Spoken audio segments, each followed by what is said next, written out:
Image की बुनियाद पर नज्म कहना, ये नज्म का मैकेनिज्म है।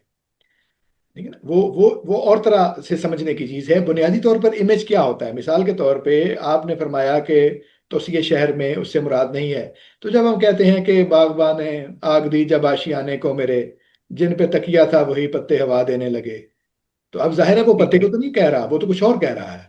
या मौसम आया तो नखलेदार पे मीर, सरे मंसूर ही का बार आया। अभी इस तरह के शेर, यानी बहुत सारे शेर हैं। एक वो, असल में चश्मो तो आईना बड़ी खाना है दहर, मुंह नजर आते हैं दीवारों के बीच। तो इस सब में कुछ ना कुछ नजर तो आता है हमें। आपने बड़ी अच्छी तरफ निशानदेही की है। जब हम इमेज की बात करते हैं और इमेज में भी बसरी इमेज की बात करते हैं, तो ये मौजू ही वहां भी इमेजिज्म में यही रहा कि इमेजिस्ट मूवमेंट मसला है फ्री वर्स का। जब हम गजल में जाते हैं तो गजल एक ऐसे सिन्फ नहीं है जो सिलसिला दर सिलसिला कहानी को नज्म करती हो, उसका मिजाज नहीं है।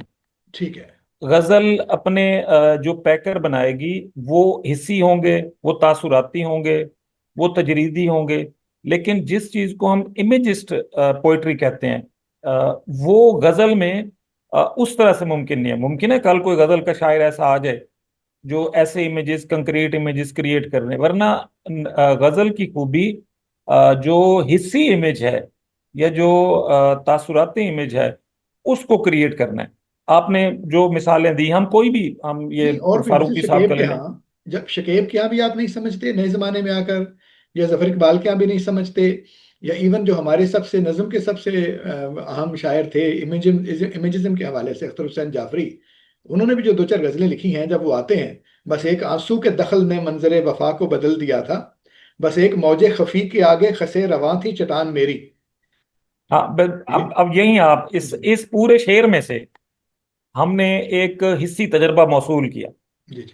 जो इल्मी सतह पर हमें एक और डिस्कोर्स की तरफ भी ले गया, जिसने हमारी याददाश्त, हमारे इदराक को जाके, लेकिन हमने इसके नतीजे में कौन सा कंक्रीट इमेज देखा वो हमने नहीं देखा। जुज़्व देखे हम किसी शेर में, हमने वो फारूकी साहब कई चांद थे सरे आसमां के चमक चमक के पलट गए, न लहू ही मेरे जिगर में था न तुम्हारी जुल्फ से आती।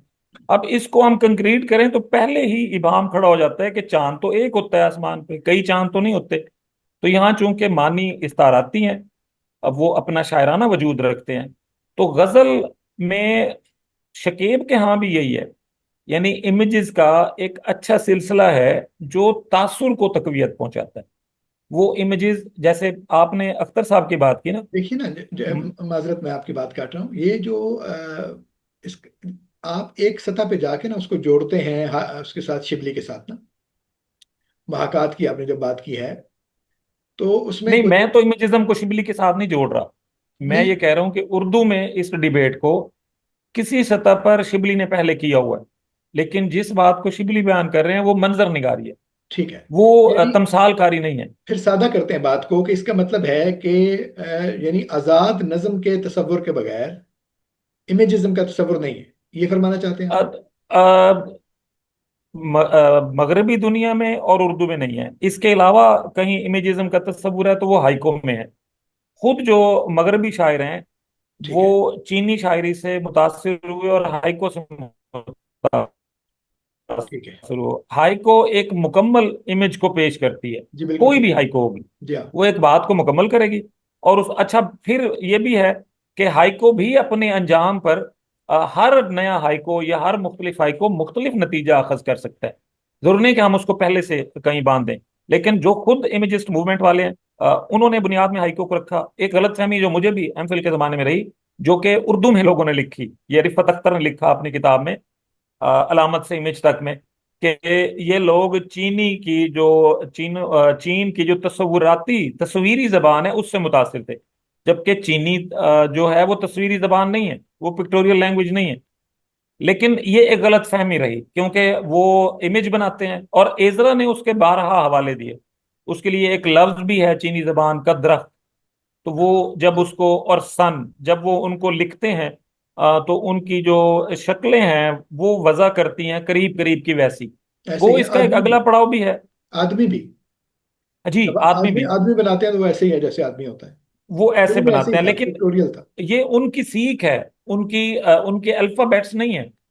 ये यानी उनका बनाया हुआ निजाम है। उनके अल्फाबेट्स पिक्टोरियल नहीं है मेरे मुताले के मुताबिक। ऐसा नहीं है कि उनके अल्फाबेट्स पिक्टोरियल हैं। अगर अल्फाबेट्स पिक्टोरियल होते फिर तो हर लफ्ज तस्वीरी होता। वो नहीं, कोई भी इसम लिखते तस्वीरी होता। अल्फाबेट्स तो है ही नहीं ना सर। जी, तो ये हमारे यहाँ गलत फहमी रही, क्योंकि मैं शुरू में कह रहा था कि जी जी। इंडिया में हमसे पहले इस पे काम हुआ, और इजरा पाउंड वाली तहरीक के तनाजुर में ही हुआ। रिफत अख्तर ने काम किया, तो उसकी किताब है अलामत से मेज तक। तौकीर अहमद खान ने काम किया इकबाल की शायरी में ठीक पैकर है, तो तराशी हम के इसको उन्वान से। यानी यहाँ पे आके एक हद तक यानी समेट सकते हैं बात को कि इमेज जो है वो बुनियादी तौर पर कोई भी ऐसी चीज है जो आपको हिस्सी सतह पर मुतासिर करे। हवास हैं 5, तो इसका मतलब है कि जितनी हवास हैं उतनी भी उसकी किस्में हैं, और उसके अलावा आपने फरमाया कि दो उसकी जो फिर ज़ाहिर है 5 हवास हैं तो 5 ही हुई। तो जी, उसमें वो दो और बढ़ाते हैं। जी हाँ, एक को वो कहते हैं उज़वी तिमसाल। उजवी हाँ। यानी हवास में उज़ तो नहीं है ना हमारा। जी जी। यानी उसने हाथ की तस्वीर बनाई है, ठीक है। उसने नाक को रिक्रिएट किया है, कंधे को रिक्रिएट किया है, ठीक तो है। वो एक उज़्वे तिमसाल बन जाएगा। ठीक है। एक को वो कहते हैं कुदरती तिमसाल। यानी वो नेचुरल, जो फितरत के मज़ाहिर हैं। नेचुरल यानी कहते जब हैं अंग्रेजी में। नेचुरल ठीक है। नेचुरल जब वो मज़ाहिर फितरत को पेंट करेगा, तो मज़ाहिर फितरत को जब इमेज की सूरत में डालेगा, तो वो कुदरत के या फितरत के करीब तलक चला जाएगा। तो वो इसके सात हिस्से बनाते हैं, अब ये भी क्योंकि यहाँ उर्दू पे में तो उस थोड़ा, तरह बहस है नहीं। हाँ ये भी अब थोड़ा मसला होगा ना। मसलन जब आप मनाजिर फितरत को पेंट करेंगे तो वो ज़ाहिर है किसी ना किसी हिस्स के जरिए ही आप तक हाँ, पहुंचेंगे ना। उसी किताब में होगा हमेशा। मसलन आप पहाड़ कहते हैं, या आप चांद कहते हैं, या आप दरिया कहते हैं, तो जाहिर है आप अगर उसकी आवाज़ सुना रहे हैं तो वो बसरी यानी बसरी भी है और साथ समय भी है।